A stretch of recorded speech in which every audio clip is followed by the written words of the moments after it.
الحمد لله نحمده ونصلي على رسوله الكريم أما بعد فأعوذ بالله من الشيطان الرجيم بسم الله الرحمن الرحيم ما آتاكم الرسول فخذوه وما نهاكم عنه فانتهوا. ابھی جنریٹر چل جائے گا. نئے سال کی ابتدا ہے. تاریخ چینج ہوئی ہے نا, لائٹ گئی ہے. ٹھیک. چاند کا اعلان ہو گیا کہ نہیں ہو گیا؟ ہو گیا. اچھا, تھوڑا سا نئے سال کے بارے میں کچھ اس کے حکام اور کیا اسباق ملتے ہیں. اسلام کا اپنا ایک تشخص ہے. سن عیسوی پہلے سے چلتا ہوا آ رہا تھا. یہ والے کھڑکیاں بند رکھیں, جنریٹر کی آواز آتی ہے اندر, تاکہ آواز کم آئے. اسلام نے ایک پورا ضابطہ حیات دیا ہے مکمل. کسی چیز میں مسلمان قوم کو لاوارث نہیں چھوڑا. تو اسلام نے باقاعدہ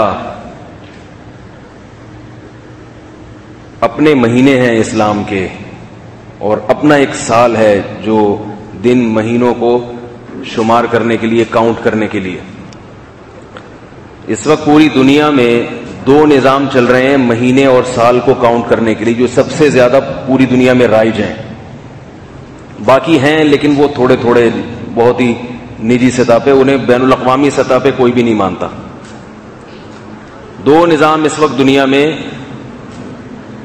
دنوں کو, سالوں کو یعنی تاریخوں کو پہچاننے کے لیے دو نظام چل رہے ہیں. ایک کو شمسی کہا جاتا ہے اور ایک کو قمری کہا جاتا ہے. شمس سورج کو کہتے ہیں اور قمر, اتنا تو پتہ ہی ہوگا, قمر کسے کہتے ہیں؟ چاند کو کہتے ہیں. تو اور دنیا میں دو بڑی قوموں نے یہ پورے شماریات کے نظام پہ قبضہ کیا ہوا ہے, ایک عیسائی اور ایک مسلمان. تو یہ دو ہی سسٹم پوری دنیا میں چل رہے ہیں اس وقت. عیسائیوں کا جو نظام ہے وہ جو ان کے سال کی ابتدا, یعنی وہ جب کوئی واقعہ بیان کرتے ہیں نا کہ یہ کب ہوا یہ واقعہ, تو وہ اس کو کس سے اٹیچ کرتے ہیں؟ حضرت عیسیٰ علیہ الصلوۃ والسلام کو جب آسمان پہ اٹھایا گیا تو وہ والے سال کو عیسائیوں نے پہلا سال فرض کیا ہوا ہے. سمجھ میں آ رہی ہے بات؟ اس کے بعد جتنے سال گزرتے چلے گئے تو وہ اسی حساب سے سن 1 آیا, پھر سن 2 آیا, پھر سن 3 آیا, پھر سن 4 آیا, پھر 5 آیا, پھر 500 آیا, پھر 600 آیا, پھر 700, پھر 800, پھر 1000, پھر سن 2000 آ گیا. اور اب کون سا چل رہا ہے بھائی؟ سن 2016. اس سے پہلے کی تاریخ اگر دیکھنی ہو تو اس کو لیے کیا کہتے ہیں؟ قبل مسیح. اردو میں قاف میم لکھا ہوا ہوتا ہے نا, قاف میم, قبل مسیح. یعنی اگر اس سے پہلے کی تاریخ ڈیٹ ہم نے معلوم کرنی ہے کہ یہ واقعہ کس سن میں ہوا, اور وہ اس سے پہلے ہوا ہے کہ جب سن 1 تھا, سن 1 سے پہلے ہوا, تو اسے وہ کہیں گے حضرت عیسیٰ علیہ السلام کے آسمانوں پہ, یا ان کے نظریے کے مطابق ان کی موت سے اتنے سال پہلے. جیسے ایک معیاری وقت ہوتا ہے نا, گرین وچ کے معیاری وقت کے مطابق اس وقت 8 بج کے تقریباً 40 منٹ ہو رہے ہیں یا 45 منٹ ہو رہے ہیں. تو یہ گرین وچ کیا ہے؟ یہ لندن میں ایک جگہ ہے جس کو زیرو سمجھا گیا ہے. یعنی یوں سمجھا گیا ہے گویا سورج یہاں سے حرکت کرنا شروع کرتا ہے. حالانکہ سورج تو کہیں سے بھی نہیں شروع کر رہا, وہ تو 24 گھنٹے گھوم رہا ہے نا. لیکن کسی بھی چیز کو ناپنے کے لیے کسی جگہ کو, کسی یونٹ کو زیرو فرض کرنا پڑتا ہے. اس کے بعد سے پھر آگے پلس میں بات شروع ہوتی ہے, اور پیچھے جائیں گے تو مائنس میں. یہیں تک سمجھ میں نہیں آ رہی تو آگے کہاں سے سمجھ میں آئے گی؟ ٹھیک ہے. یعنی کسی بھی چیز کو ناپنے کے لیے کوئی پوائنٹ ہوگا جہاں سے آپ ناپنا شروع کریں گے. آپ کوئی کپڑا لے کر گئے, بولے یہ ذرا ناپ کے بتانا کتنے گز ہے, تو وہ کہیں سے تو شروع کرے گا نا, یہاں سے ناپنا شروع کرے گا. اگر وہ کہہ رہے کہ بس میں ناپوں لیکن میں اپنے حساب سے ناپوں گا, کبھی یہاں سے ناپ رہا ہے کبھی ادھر سے ناپ رہا ہے, تو قیامت آ جائے گی وہ کپڑے کو ناپ نہیں سکتا. تو پوری دنیا میں جو شماریات کا نظام ہے, کاؤنٹ کرنے کا نظام ہے, وہ اس پر چل رہا ہے کہ کسی چیز کو پہلی یونٹ فرض کیا جاتا ہے, اکائی فرض کیا جاتا ہے, اس کے بعد پھر آگے اس پر سیڑھیاں چڑھتے ہیں ہم اور ناپتے چلے جاتے ہیں کہ کہاں سے کہاں جا رہے ہیں. چیزوں کی ہائٹ معلوم کرنے کا کیا طریقہ ہے؟ جیسے کہتے ہیں نا یہ علاقہ اونچائی پر ہے اور یہ علاقہ پستی میں ہے, تو اونچائی, اب مری میں آپ اگر چلے جائیں تو مری والے کہتے ہیں کہ ہم اونچائی پہ نہیں, ہم تو زمین پہ ہیں. مری والے کیا کہیں گے اگر آپ ان کو کہو نا تم 2000 فٹ کی بلندی پر ہو, کہیں نہیں ہم بالکل زمین پہ بیٹھے ہوئے ہیں, ہم 0 فٹ بلند ہیں. ہاں جو ہمارے گھر میں چھت پہ جو آدمی بیٹھا ہوا ہے وہ 8 فٹ کی بلندی پر ہے. تو مری کو ہم جب کہتے ہیں نا مری ہائٹ پر ہے, تو کیا مطلب لاہور کی نسبت ہائٹ پر ہے. تو ہم نے جو اکائی کسی چیز کی اونچائی کو ناپنے کے لیے جو پہلی یونٹ جس کو فرض کیا وہ سطح سمندر, سطح سمندر. بھائی سمندر سے ناپا جاتا ہے کہ یہ ہائٹ پر ہے یا پستی میں ہے, اور ہائٹ ہے تو کتنی ہائٹ ہے. کوئٹہ اتنے ہائٹ ہے, میں تو ایک گلگت میں ایک جگہ گیا ہوں جو 5000 فٹ بلندی پر ہے کوئٹہ سے. چاند بالکل بس تھوڑا سا فاصلہ رہ گیا تھا, میں تو دوستوں سے کہہ رہا تھا تھوڑا سا ہے, چاند ہم سیر کر کے آ جاتے ہیں, اتنا مسئلہ نہیں ہے. تو کسی بھی چیز کو ناپنے کے لیے نا کوئی بنیادی اکائی ہوتی ہے, وہاں سے آگے پھر ہم شروع کرتے ہیں.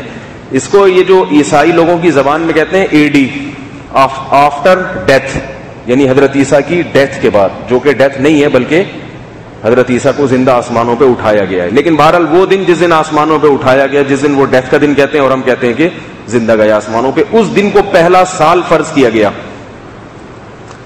اور یہ عیسائیوں کا یہ جو ہے یہ پوری دنیا میں اس وقت سب سے زیادہ استعمال ہو رہا ہے. جب تک مسلمانوں کی خلافتیں تھیں تو اسلامی سال پوری دنیا میں سب سے زیادہ استعمال ہوتا تھا. گورے بھی وہی استعمال کیا کرتے تھے جو مسلمان ملکوں کے تحت رہا کرتے تھے. جب خلافتوں کا خاتمہ ہو گیا, خلافت عثمانیہ ختم ہو گئی, اندلس کی خلافت ختم ہو گئی, تو دنیا میں سب سے زیادہ پھر انگریزوں کا جو نظریہ ہے حضرت عیسیٰ سے جو انہوں نے شروع کیا وہ پوری دنیا میں سب سے زیادہ رائج ہے. اور اس کے بعد دوسرے نمبر پہ مسلمانوں کا محرم, صفر, ربیع الاول 1437 ہجری. تو حضرت عیسیٰ علیہ الصلوۃ والسلام سے جو سیٹ اپ چلتا آ رہا تھا سالوں کو ناپنے کا, اس میں ایک بہت بڑی خرابی تھی جو اسلامی سال میں وہ خرابی نہیں ہے. یہ ایک بہت اہم حقیقت ہے جسے دنیا کے بہت سارے لوگ نہیں جانتے. آج جب ہم کہتے ہیں سن 2016 ہے تو اس کا مطلب کیا ہے کہ حضرت عیسیٰ کو آسمانوں پہ اٹھائے ہوئے 2016 سال ہو چکے ہیں, جبکہ حقیقت میں ایسا نہیں ہے. یہ تو اب سائنس نے ترقی کر لی ہے, سورج کی پوری حرکتیں کیلکولیشن کر کے پورا پتہ چل جاتا ہے کہ بھئی 365 دن میں زمین سورج کے گرد چکر مکمل کر لیتی ہے, اور 4 سال کے بعد اس میں تقریباً 1 دن کا فرق آتا ہے. تو فروری کے مہینے کو 28 کے بجائے 29 کر دیا, بڑھا دیا, ایسے وہ ایڈجسٹ کرتے رہتے ہیں. لیکن جب سائنس نے اتنی ترقی نہیں کی تھی تو یہ شمسی سال میں پادریوں نے بہت گھپلے کیے ہیں, کیونکہ سورج کا جو نظام ہے نا مہینے کو پہچاننے کا وہ آسان نہیں ہے کہ مہینہ کب شروع ہو رہا ہے. چاند ایک ایسی چیز ہے جو اسلام نے چاند کو وضع کیا کہ بھئی سورج سے آپ نمازوں کا حساب لگائیں, سورج نکل رہا ہے, غروب ہو رہا ہے, ٹائم جو ہے نا واچ گھڑی کی وہ سورج کے حساب سے چلے گی. لیکن جو سال ناپے جائیں گے وہ کس حساب سے؟ چاند کے حساب سے, کیونکہ چاند گھٹتا اور بڑھتا ہے, اسے دنیا کا ہر شخص اپنی آنکھوں سے دیکھتا ہے. نہیں آ رہی میرا خیال ہے بات؟ چاند کے گھٹنے اور بڑھنے کو ساری دنیا دیکھتی ہے. اس میں گھپلا 1400 سال میں کسی کے لیے ممکن تھا ہی نہیں. ایسا ہو نہیں سکتا کہ 15ویں کا 14ویں کا چاند ہو اور کوئی کہے کہ آج 3 تاریخ ہے, کوئی پادری ہو یا کوئی مسلمانوں کا مذہبی رہنما ہو, وہ کہے بھائی اس دفعہ 10 محرم تھوڑی لیٹ ہونی چاہیے, تو میں ایسا کرتا ہوں کہ ابھی 5 محرم ہے. وہ چاند بتا دے گا کہ 5 نہیں ہے. اور اگر کسی نے گھپلا کیا تو اگلے مہینے وہ گھپلا پکڑا جائے گا, اگلے مہینے. حتیٰ کہ حکومت سے بھی اگر گڑبڑ ہو جائے تو اگلے مہینے حکومتیں بھی اعلان کر دیتی ہیں. سعودی حکومت میں کتنی بار اعلان ہوا ہے کہ غلطی سے 1 روزہ ہم کھا گئے ہیں. ہوتا ہے نا بعض دفعہ ایسا ہوتا ہے کہ بھئی حکومت سعودیہ پھر سب کی طرف سے فدیہ دیتی ہے, پوری عوام کی طرف سے. کیوں؟ چاند پہلے نمودار ہو کے بتا دیتا ہے, 28 کے بعد ہی نمودار ہو جاتا ہے اور کہتا ہے پچھلے مہینہ جو تم نے کاؤنٹ کیا ہے اس میں تمہیں کاؤنٹ کرنے میں غلطی ہوئی ہے. تو اگلے مہینے میں وہ کیا ہو جاتا ہے, بولتے کیوں نہیں میرے بھائی, ایڈجسٹ ہو جاتا ہے. وہ غلطی ایک دن سے زیادہ آگے پیچھے ہوتی نہیں ہے, اور وہ بھی ایڈجسٹ ہو کے وہ بھی درست ہو جاتی ہے اگر کسی سے غلطی بھی ہو. اس لیے ہم جب یہ کہتے ہیں کہ یہ 1437 ہجری ہے تو اس پہ قسم اٹھا کے کہہ سکتے ہیں کہ نبی صلی اللہ علیہ وسلم کو ہجرت کیے ہوئے 1437 سال پورے پورے مکمل ہو چکے ہیں. اس میں ایک دن بھی ایک سیکنڈ بھی آگے پیچھے نہیں ہے معاملہ. سمجھ میں نہیں آئی بات؟ یہاں تک آ گئی؟ آگے چلتا ہوں. یہ تو میں نے اس پہ بتایا کہ اسلامی سال کا مدار چاند پر ہے. اس میں کیوں چاند کو شریعت نے زیادہ فوکس کیا ہے, چاند کو کیوں شریعت نے زیادہ اہمیت دی ہے؟ البتہ اس پر ایک اشکال ہوگا. وہ اشکال یہ ہوتا ہے کہ بھئی سورج کا جو نظام ہے نا اس میں کیلنڈر پہلے سے بنے ہوئے ہوتے ہیں, اور چاند میں ہمیشہ کیا ہوتا ہے, مہینہ ختم ہونے کے بعد 29 کا ہے تو 30 کا ہے تو 28 کا ہے, وہ کہیں عید پہلے ہو رہی ہے تو کہیں بعد میں ہو رہی ہے. بیٹھے ہوئے ہوتے ہیں دوربینیں لگا کے, پھر اس میں گھپلے, اور اس میں بہت سارے لوگ کہتے ہیں دیکھو گوروں کا کتنا اچھا نظام ہے, ان کو سب کو پتا ہے 25 دسمبر کب ہے, 1 جنوری کب ہے, 1 فروری کب ہے, 28 فروری کب ہے, یہ سب کو پتا ہے. تو اس میں گھپلا ہی نہیں ہے اور پہلے سے پتا ہوتا ہے. آپ نے کارڈ چھپوائے کہ بھئی 23 مارچ کو یا بلکہ 1 جنوری کو میرے بچے کی شادی ہے, اس میں سب لوگ ہولی میں پہنچ جائیں, سب مخصوص تاریخ میں پہنچ جائیں گے. لیکن آپ کارڈ میں اگر لکھو 1 محرم کو میرے بچے کی شادی ہے, سب اس میں پہنچ جائیں, لوگ کہیں گے پتہ نہیں ہفتے کو جانا ہے, اتوار کو جانا ہے یا پیر کو جانا ہے. پشاور والا جمعرات کو پہنچ جائے گا پہلے سے ہی, وہ تو کہے گا 2 دن پہلے ہونی چاہیے.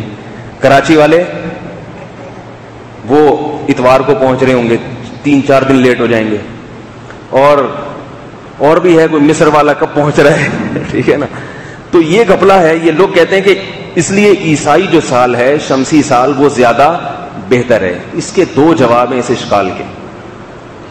ایک جواب تو اس کا یہ کہ یہ گھپلا ہماری حماقتوں کی وجہ سے ہوا, یہ اسلام کی وجہ سے نہیں ہوا. اسلام میں چاند کا ایک لگا بندہ سسٹم ہے کہ حکومت کو یہ اتھارٹی حاصل ہے, یہ اختیارات حکومت کو حاصل ہیں کہ وہ کب چاند ہونے کا فیصلہ کرے اور کب چاند ہونے کا فیصلہ نہیں کرے. اب کوئی حکومت ہی کی نہیں مان رہا یا حکومت کسی جگہ کی شریعت کو فالو نہیں کر رہی تو پھر سسٹم کی خرابی نہیں ہے یہ آپ کی آپ میں اپنے اندر فالٹ ہے. شہد میں اللہ نے شفا رکھی ہے, اب شوگر کا مریض شہد کھا رہا ہے وہ مزید بیمار ہو رہا ہے, تو ہم اسے کہیں گے بھائی تمہارے اندر ایک ایسا فالٹ ہے کہ تم میٹھا ہضم کرنے کی طاقت ہی نہیں ہے تمہارے اندر, تو اس میں شہد کا قصور نہیں ہے, تمہارے اپنا لبلبا ہے وہ صحیح کام ہی نہیں کر رہا, تو اس لبلبے کا علاج کراؤ, پھر شہد کھاؤ گے تو جان آئے گی تمہارے اندر. اس میں شہد کا قصور نہیں ہے. دوسری بات یہ کہ اس زمانے میں سائنس نے اتنی ترقی کی ہے کہ آپ 1000 سال تک کی چاند کی پوری حرکتیں کیلکولیٹ کر کے کیلنڈر بھی بنا سکتے ہیں فلکیات کی مدد سے. تو وہ جو سسٹم ہے کہ پتہ نہیں ہفتے کو ہوگی کہ اتوار کو ہوگی, وہ ڈاؤٹ بھی ختم ہو سکتا ہے. سعودی عرب کا پورا نظام اسی پہ چل رہا ہے, وہ تو وہاں کی تنخواہیں اور وہ سارا سیٹ اپ اسلامی سال کے حساب سے چلتا ہے, تو ان کو تو یہ پرابلم نہیں ہوتی اور بہت طویل عرصے سے چلتا آ رہا ہے. جتنی مسلمانوں کی خلافتیں تھیں وہ ساری اسی پہ چلتی آ رہی تھی, تو ان میں تو کبھی گھپلا نہیں ہوا, کبھی پریشانی نہیں ہوئی. تو آج بھی یہ ہو سکتا ہے, مگر مسلمان کسی ایک پلیٹ فارم پہ متحد ہونے کے لیے تیار نہیں ہے. یہ اس وجہ سے گڑبڑ ہو رہی ہے. اور دوسرا اس کا جواب یہ کہ اس گڑبڑ کا, یہ مہینے میں ایک دفعہ گڑبڑ ہوتی ہے, تو اس گڑبڑ کا حل یہ رکھا جا سکتا ہے جیسے کہ ہمیشہ سے ہوتا رہا ہے کہ بھئی ہفتے کو بچے کا ولیمہ ہے اور آگے لکھ دیا 30 اور سلیش ڈال کے 1, ٹھیک ہے, یا تو وہ 30 تاریخ ہوگی یا 1 تاریخ ہوگی. یہ ایک حل ہو سکتا ہے. باقی اس کے فضائل کیا ہیں؟ چاند سے جو شریعت نے جوڑ دیا, اس میں بہت ساری حکمتیں ہیں. سب سے بڑی حکمت اس میں یہ ہے کہ چاند کا جو سیٹ اپ ہے نا, وہ جو سال ختم ہوتا ہے چاند کا, وہ سورج کے سال سے 10 دن پہلے ختم ہو جاتا ہے. اس کا فائدہ یہ ہوتا ہے کہ مسلمانوں کا محرم کبھی گرمیوں میں آئے گا, کبھی سردیوں میں آئے گا, کبھی خزاں میں آئے گا کبھی بہار میں آئے گا، رمضان کبھی گرمی میں آئے گا کبھی سردی میں آئے گا، کبھی خزاں میں آئے گا کبھی بہار میں آئے گا. تو ہم ہر مہینے کا لطف ہر موسم میں لیتے ہیں، جبکہ انگریز کی جنوری ہمیشہ سردیوں میں ہی آئے گی اور جون ہمیشہ گرمیوں میں ہی آئے گا ان کے. سمجھ میں آ رہی ہے بات؟ جبکہ ہمارے مذہب نے بہت ساری عبادتیں ہماری مہینوں سے وابستہ کر دی ہیں. ہمارے یہاں محرم کے الگ احکام ہیں، سفر کے الگ ہیں، ربیع الاول کے الگ ہیں، اور شوال کے الگ ہیں، حج کے الگ ہیں، ذی الحجہ کے الگ احکام ہیں. تو اگر یہ موسم نہ بدلتا تو حج ہمیشہ ایک جیسے مہینے میں آتا. اور سب سے زیادہ پرابلم ہوتی ہے رمضان میں. جن کی قسمت میں جون میں رمضان آتا وہ قیامت تک بےچارے جون میں ہی روزے رکھتے، اور ان کو بےچاروں کو سردیوں کے روزے دیکھنے کا کبھی موقع ملتا ہی نہیں. کتنی بڑی حکمت تھی کہ شریعت نے اس کو چاند سے منسلک کر دیا سال کے نظام کو، کہ تاکہ تمہارا جو مہینے ہے نا، تمہارے مہینے وہ گھومتے رہیں، چکر کھاتے رہیں. اس کے بہت سارے فائدے ہیں. اب جو لوگ یورپ میں رہتے ہیں، ابھی ان کے فون آتے ہیں رمضان میں، حضرت 18 گھنٹے کا روزہ، 20 گھنٹے کا روزہ، حضرت کوئی گنجائش ہے؟ ایسے ایسے بیچارے لگ رہا ہے رو رہے ہوتے ہیں. حضرت ایسے نا آواز نکل، 20 گھنٹے کا روزہ مفتی صاحب. تو میں ان کو کہتا ہوں مستفتی صاحب آپ نے 4 گھنٹے کے بھی تو رکھے ہیں 6 مہینے پہلے، سوری جو ہے نا 9 سال پہلے یا 10 سال پہلے، جب یہ آپ لوگوں کے روزے سردیوں میں آ رہے تھے، پھر تو کبھی نہیں کہتے تھے حضرت صرف 4 گھنٹے کا روزہ ہے، ثواب ملے گا یا چھوڑ دیں روزہ. ہے ایسے روزے کا کوئی فائدہ بھی ہے اسلام میں؟ سب رکھ رہے ہیں روزے، 4 گھنٹے کے روزے، 5 گھنٹے کے روزے. اب جب تم لوگوں نے 2 3 گھنٹے کے روزے کے مزے اڑائے ہیں تو 20 گھنٹوں کے بھی تو ٹینشن لو نا تم. تو اللہ نے یہ سیٹ اپ ایسا بنایا ہوا ہے، سسٹم ایسا بنایا ہوا ہے کہ چاند کا سال چونکہ 10 دن پہلے مکمل ہو جاتا ہے سورج سے، لہذا سارے مہینے ایک سرکل کی طرح گھومتے رہتے ہیں. 36 سال میں پوری، یعنی ایک نارمل آدمی کی جو زندگی ہے بلوغت کے بعد اس کو جو جینے کا موقع ملتا ہے نا بلوغت کے بعد، وہ تقریباً 36 کو 2 سے ضرب دیں 60 اور 72 سال، 72 تک ایک عام آدمی جی لیتا ہے. تو ایک عام آدمی کی زندگی میں 2 دفعہ رمضان گرمیوں میں آ جاتا ہے اور 2 دفعہ رمضان سردیوں میں آ جاتا ہے. تو ناروے اور سویڈن اور ڈنمارک وغیرہ میں رہنے والے مسلمانوں کے لیے 2 دفعہ بڑے مزے کے ہلکے پھلکے روزے ہوتے ہیں، اور ان کی کسر نکل جاتی ہے 2 دفعہ گرمیوں کے روزے میں. تو یہ ایسا اللہ نے سرکل کی طرح گھما دیا. بقرعید میں ایسا ہی ہے، کبھی گرمیوں میں آپ گوشت کھاتے ہو، کبھی سردیوں میں کھاتے ہو. اس کا فائدہ یہ ہوتا ہے کہ تجارت کی بہت ساری چیزیں اس سے وابستہ ہیں، تجارت کے بہت سارے احکام اس سے، یعنی آپ اس کی گہرائی میں جائیں گے تو اس میں بہت ساری خوبیاں آپ کے سامنے آئیں گی. اور ایک بہت بڑا فائدہ غریبوں کو یہ ہوتا ہے کہ 3 سال کے بعد ان کو 1 مہینے کی تنخواہ غریبی میں مل جاتی ہے. نہیں یاری میرا خیال ہے بس بھائی 3 سال کے بعد شمسی مہینے میں اور قمری مہینے میں 1 مہینے کا فرق آ جاتا ہے 3 سال کے بعد. اب میں جامعہ رشید میں پڑھاتا ہوں، ہمیں جو وظائف ملتے ہیں وہ اسلامی سال کے حساب سے ملتے ہیں. جیسے 1 محرم ہے نا، کل 1 محرم ہے، تو 1 محرم کو ہمیں وظیفہ ملتا ہے، ہمیں جنوری فروری کے حساب سے نہیں ملتا.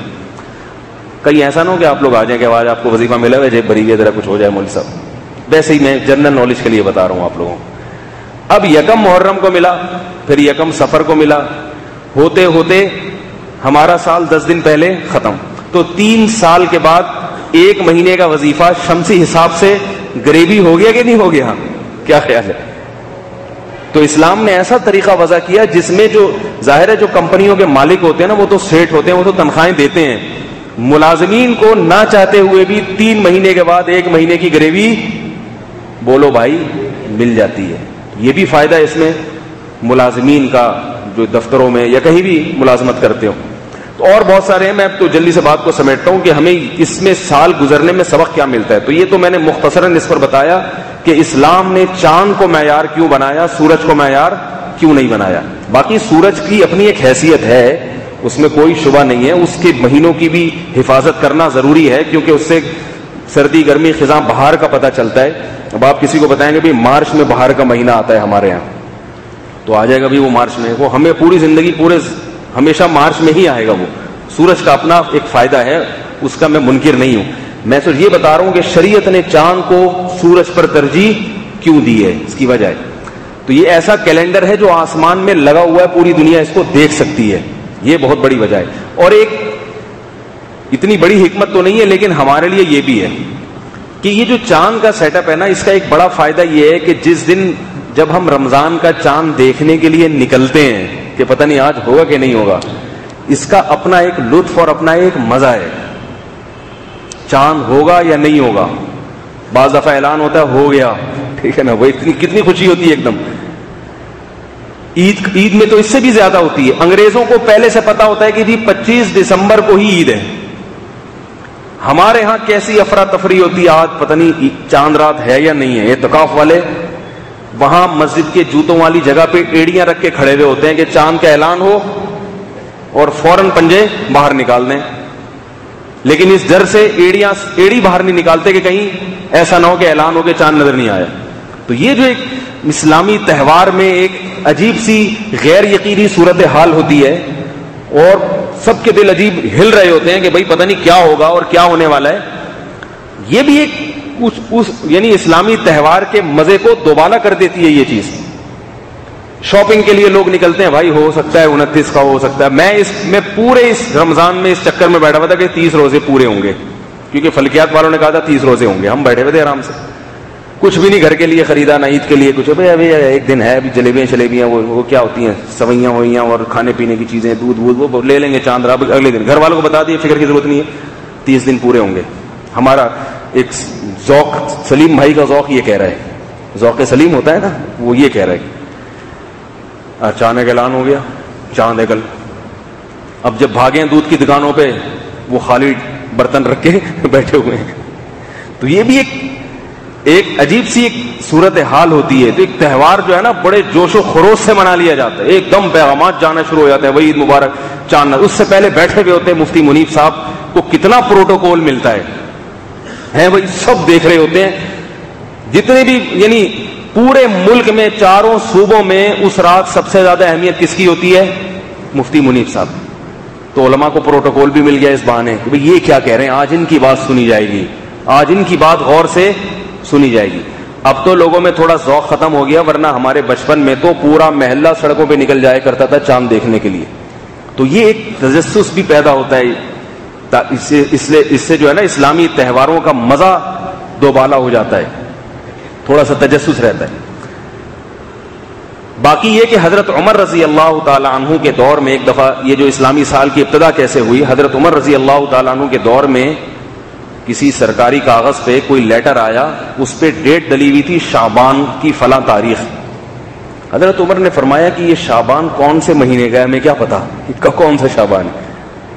تو حضرت عمر نے یہ مشورہ کیا. حضرت عمر کی بہت بڑی خصوصیت یہ تھی کہ وہ کسی بھی نئے کام کا آغاز کرتے تو صحابہ کو بلا کے مشورہ ضرور کرتے تھے. ایسا نہیں ہوتا تھا کہ بس آرڈر جاری کر کے سب پہ اپنی رائے کو مسلط کر دیا. مشورہ لیتے تھے. بڑے بڑے صحابہ کو بلایا کہ بھئی عیسائیوں کا اپنا ایک نظام ہے، ہم مسلمان ہیں، ہم ان سے الگ ایک قوم ہے، ہمارا کوئی نظام ہونا چاہیے، ہم بھی سال کی ابتدا کریں گے، پھر وہ اسی حساب سے چلیں گے ہم. یہ حضرت عمر کا بہت بڑا احسان. صحابہ کے مشورے ہوئے تو حضرت علی رضی اللہ تعالیٰ عنہ نے غالباً یہ مشورہ دیا تھا کہ رسول اللہ صلی اللہ علیہ وسلم نے جس سال مکہ کو چھوڑ کے مدینہ تشریف لے گئے ہیں، ہجرت کی ہے، وہ مسلمانوں کا پہلا سال کاؤنٹ ہوگا، پہلی اکائی ہے وہ، وہاں سے سال کی ابتدا ہوگی. حضرت عمر رضی اللہ تعالیٰ عنہ نے اس رائے کو پسند کیا اور اس کے مطابق فیصلہ کر دیا. اب دیکھو یہاں بہت سارے اسباق ملتے ہیں ہمیں. حضرت عمر اور صحابہ یہ بھی کر سکتے تھے کہ نبی جس سال پیدا ہوئے ہیں وہ مسلمانوں کا بولو بھائی پہلا سال ہوگا. نہ، اس کو اہمیت نہیں دی، کیونکہ اس میں سالگرہ کا تصور آ رہا ہے، پیدائش منانا. یہ کام نہیں کیا. اس میں بہت ساری فساد تھے کہ مسلمان دھوم دھڑکے سے منانا شروع کر دیں گے ہمارے نبی کی پیدائش ہوئی ہے. جب بھی سال گزرے گا تو کیا یاد آئے گا؟ بھئی پیدائش ہوئی ہے. اس میں بدعتیں اور خرافات کی طرف ذہن جاتا ہے. نبی صلی اللہ علیہ وسلم نے اپنی پوری زندگی میں کبھی اپنا یوم پیدائش نہیں منایا. دوسرا آپشن کیا تھا؟ جس دن نبی صلی اللہ علیہ وسلم کی وفات ہوئی ہے اس دن اسلامی سال کی ابتدا ہو، یعنی پہلا سال وہ ہو. بھائی عیسائیوں نے حضرت عیسیٰ کی وفات کے مطابق، جو ان کے خیال کے مطابق، تو مسلمان کس کو؟ وہی ہمارے پیغمبر محمد صلی اللہ علیہ وسلم ہیں، تو ہم نبی صلی اللہ علیہ وسلم کی وفات سے. نہ نہ یہ کام بھی نہیں کیا، کیونکہ اس میں برسی کا تصور آ جائے گا. برسی، بات آ رہی ہے سمجھ میں کہ نہیں آ رہی ہے؟ بھائی غم منانا شروع کر دیں گے، مرثیے شروع ہو جائیں گے، کالے کالے کپڑے پہن کے لوگ گھومنا شروع کر دیں گے. ہمارے نبی کی موت ہوئی تھی، اتنے سال ہو گئے، آپ صلی اللہ علیہ وسلم کو دنیا سے گئے ہوئے. شریعت یہ بھی نہیں چاہتی کہ آپ بلا وجہ کی خوشیاں مناؤ، یہ بھی نہیں چاہتی کہ بلا وجہ کا غم مناؤ. شریعت آپ کو پریکٹیکل لائف میں لانا چاہتی ہے، عملی زندگی میں کچھ کرو. بھائی تم نبی کے دنیا میں آنے کا مقصد تمہیں باعمل بنانا ہے، باعمل. تو نبی کی پیدائش یہ تو اللہ کی طرف سے ایک دین تھی، نبی کی موت یہ تو اللہ کا ایک فیصلہ تھا. ہمارے لیے جو سبق ملتا ہے وہ کس میں؟ کہ جس دن نبی نے دین کی خاطر اپنا سب کچھ چھوڑ دیا، تو وہ دن اسلامی تاریخ میں پہلا سال. اس کا فائدہ یہ ہوگا کہ جب بھی سال تبدیل ہوگا تو ہم سے عیسائیوں سے کوئی پوچھے گا بھائی سن 2017 کا مطلب کیا ہے، وہ کہیں گے 2017 کا مطلب ہے حضرت عیسیٰ کو آسمان پہ اٹھے ہوئے 2016 سال ہو چکے. لیکن اس میں سبق کیا ہے؟ کوئی سبق نہیں ہے. بھائی ان کے آسمان پہ اٹھنے سے تمہیں کیا سبق ملتا ہے؟ کچھ بھی سبق نہیں ملتا. ہم سے جب کوئی پوچھے گا کہ بھئی یہ 1437 ہجری ختم ہو کے 1438 شروع ہو رہی ہے، تو 1438 کا مطلب کیا ہے؟ تو ہم کہیں گے کہ محمد صلی اللہ علیہ وسلم اور آپ کے صحابہ نے جب اللہ کی رضا کے لیے اپنا سب کچھ قربان کر دیا، اپنے ملک تک کو چھوڑ دیا، اپنی جائیدادوں کو چھوڑ دیا، تو اس عظیم واقعے کو گزرے ہوئے 1437 سال مکمل ہو چکے ہیں. تو فوراً ایک سبق ملتا ہے، بھائی انہوں نے یہ کیا تھا تو ہمیں بھی کچھ قربانی دینی چاہیے. نہیں یاری میرا خیال ہے بس. اسلام ہر چیز میں عمل کی طرف ترغیب دیتا ہے. بھئی ایسا کام کرو جس سے عمل کو شے ملے، عملی زندگی میں آؤ. مرثیے پڑھ لینا کسی کی موت پر، رو لینا. تبھی شریعت نے اتنا سخت حکم دیا کہ کسی کی میت پر 3 دن سے زیادہ سوگ منانے کی اجازت نہیں ہے. 3 دن کے بعد تعزیت کرنا بھی مکروہ ہے. کسی کے والد کا انتقال ہو گیا، 3 دن گزر گئے، اب شریعت کہہ رہی ہے اب جا کے تسلیاں نہیں دو، آپ کے ابا کا انتقال ہوا، بہت افسوس ہوا. یہ تو غم کو بڑھا رہے ہو آپ. بھئی ہو گیا 3 دن تک رو لیے دھو لیے، صبر کی تلقین ہو گئی، 3 دن تک گھر میں چولہا نہیں جلا کہ بھئی غم زدہ ہیں دوسرے لوگ ان کو کھانا لا کے کھلا دیں، بس اب کاموں میں لگو. ابا گئے ہیں، اماں گئی ہیں، تم نے بھی کل جانا ہے. تم کون سا یہاں ہمیشہ بیٹھے رہو گے؟ آج تم رو رہے ہو، کل تمہارے پیچھے لوگ رو رہے ہوں گے. تیاری کرو، کام کرو، کچھ محنت مزدوری کرو، دفتر جاؤ، آفس جاؤ، گھر میں کھانا پکاؤ. اب آپ نے جناب 6 مہینے تک گھر میں کھانا نہیں پکا رہے کہ جب بھی کھانا پکتا ہے ابا کی یاد آتی ہے، ابا کی یاد آتی ہے. بھائی کل آپ بھی مرو گے، وہ ہمیشہ کے لیے آپ نہیں ہو. ملاقات ہو جائے گی، آج وہ گئے ہیں کل تم جاؤ گے، سب نے جانا ہے. تو شریعت ایسے کام کی ترغیب نہیں دیتی. تبھی دیکھیں میت کو بہت جلدی دفنانے کا حکم ہے، بہت جلدی، کیونکہ میت جتنی دیر تک رہے گی آپ اپنا ٹائم ضائع کرو گے رونے دھونے میں. اب بہت سی قوموں میں کیا ہوتا ہے، ایک انگریز نے مجھے بتایا، میں نے ان سے میت کے بارے میں کچھ پوچھا، میں نے کہا تم لوگ کے یہاں بندے کیسے مرتے ہیں؟ کھورے سے گپ شپ چل رہی تھی. کیا ہوتا ہے مرنے کے بعد؟ ہمارے ہاں تو یہ ہوتا ہے جیسے ہی دنیا سے تشریف لے گئے سب سے پہلے فون کیا جاتا ہے گورکن کو، بھائی قبر کھدواؤ. جو دیندار گھرانے ہیں، اب تو ہمارے یہاں بھی حساب کتاب خراب ہونا شروع ہو گیا. میت کو چوک پہ لا کے لٹا دینا، پھر پوری دنیا اس کی زیارت کی. جیسے دلہن ہوتی ہے نا، اس کی پورے محلے پڑوس کی خواتین آتی ہیں دلہن دیکھنے کے لیے کہ بھئی ان محلے میں نئی دلہن آئی ہے، تو منہ دکھائی کے کچھ پیسے بھی دے رہے ہوتے ہیں. ابھی میت کا بھی یہی حساب کرتے ہو. دلہن تو وہ خواتین کے لیے دیکھنے کی چیز ہے، سج دھج کی کوئی محلے میں کوئی نئی انٹی آئی ہیں ٹھیک ہے، تو چلو خواتین کو ایک دلچسپی ہوتی ہے، ہم جا کے دیکھنے کا. تو مردوں کا بھی بڑا دل کر رہا ہوتا ہے، لیکن ابھی ہمارے معاشرے میں ایسا بھی سیٹ اپ ہے نہیں. لیکن بے حیائی جس طرح سے پھیل رہی ہے، تو جس طرح انٹیاں جا رہی ہیں اس طرح انٹے بھی جانا شروع ہو جائیں گے کچھ دنوں میں، ایسا لگتا ہے. تو دلہن تو چلو محلے پڑوس کی خواتین آ رہی ہیں، کچھ منہ دکھائی کے پیسے بھی دے رہی ہیں، سمجھ میں آتا ہے. لیکن میت تو بھائی میت ہے، وہ تو چھپانے کی چیز ہے، وہ کوئی نمائش کی چیز نہیں ہے. اس کو بھی چوک ملا کے رکھ دیتے ہیں. اور میری وصیت یاد رکھو، میں بتا رہا ہوں، میں مر گیا، مرنا تو سب نہیں ہے. میری میت اگر کسی نے چوک پہ لا کے رکھی نا، وہیں اٹھ کے چماٹ ماروں گا کھینچ کے، بتا رہا ہوں. میں آنکھ کھولوں گا اور تھپڑ لگا کے دوبارہ مر جاؤں گا. میں مذاق کے علاوہ حالات پھر ایسا نہ ہو کہ ساری قوم مری ہوئی ہو نیچے خوف کی وجہ سے. وصیت خوب اچھی طرح یاد رکھیں. جو بھی اس موقع پر موجود ہو بولو مولوی صاحب نے سختی سے منع کیا ہے, سختی سے. فوراً چھپاؤ اور اس کو دفن کرنے کی کوشش کرو فوراً. صرف جو قریبی اولاد ہوتی ہے, بیوی بچے ہوتے ہیں, وہ چلو ان کا ٹھیک ہے, وہ بھائی بھائی ہو گیا. باقی ایسے لا کے رکھنا میں بھی دیکھوں میں بھی دیکھوں, کیوں دیکھو, کیا ہے, نمائش لگی ہوئی ہے, کوئی ٹکٹ لگا ہوا ہے. جیسے کیا بولوں میں, کیا تشبیہات دوں. یہ اسلام کا طریقہ نہیں ہے. یہ اسلام اس چیز کو نہیں, اس سے غم بڑھتا ہے. بس چلے گئے دنیا سے, اب کرنے کا کام ہے ان کے لیے دعائے مغفرت اور صدقات و خیرات. دوستی کا حق ایسے ادا ہوتا ہے, دعا کرو ان کے لیے. دیکھنے کا شوق ہے, قبر میں میت کو اتار دیا پھر آ کے دیکھ رہے ہیں, میں نے نہیں دیکھا. تو کیا ہو جائے گا جب تو بھائی کیا کر لے گا دیکھ کے, نہیں دیکھا تو کون سی قیامت آ جائے گی. تم بھی کل لیٹے ہوئے ہوگے قبر میں, ساتھ والی ان کی بھی کھود دو بھائی, یہ بھی ان کو بتا دو کل تم نے بھی یہاں آنا ہے. یہ وہ حرکتیں ہیں جو غیروں سے سیکھی ہم نے, یہ اسلام نہیں ہے. تو چوک پہ نہ رکھا کریں اور ناک میں روئی ٹھوسی ہوئی ہے میت کے, پھر اس کی ویڈیوز آ رہی ہیں, پھر فیس بک پہ میرے ابا چلے گئے دنیا سے, یہ فیس بک پہ سب ان کو دیکھ رہے ہیں, پھر کمنٹس کر رہے ہیں. یہ غم بڑھانے والی بات ہے, غم منانے والی صورتحال ہے. نہ شریعت غم منانے کا حکم دیتی ہے اور نہ غم بڑھانے کا حکم دیتی ہے. غم کو منانے کی بھی اجازت نہیں ہے, غم کو بڑھانے کی بھی اجازت نہیں. اور آج کل علماء کے ساتھ یہ بہت بڑا برا سلوک ہو رہا ہے. 24 گھنٹے کے بعد ان کو دفنایا جاتا ہے. یہ بہت بے اکرامی ہے میت کی, بہت زیادہ بے اکرامی ہے. میت کا اکرام یہ, اسے مٹی میں چھپاؤ, جلد سے جلد چھپاؤ اس کو مٹی کے اندر. اتنی شریعت نے اجازت نہیں دی کہ ایک شہر میں میت ہوئی ہے تو اس کو دوسرے شہر میں لے کے جاؤ, فوراً اس کو.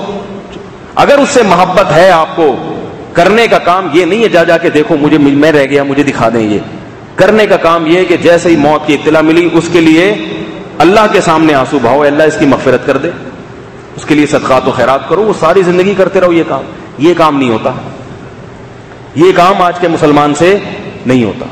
تو یہ کرنے کا کام ہے. اور یاد رکھو مسئلہ یہ ہے کہ عورت کے شوہر کا اگر انتقال ہو گیا ہاسپٹل میں, عورت کو جیسے ہی اطلاع ملی ہے فوراً لازم ہے کہ وہ اپنے گھر کی طرف بھاگے. وہ شوہر کو دیکھنے کے لیے ہاسپٹل میں نہیں جا سکتی, کیونکہ شوہر کی موت کی اطلاع کے فوراً بعد عورت پر عدت, بولو نا بھائی, لازم ہو جاتی ہے. اور عدت کہاں ہوتی ہے؟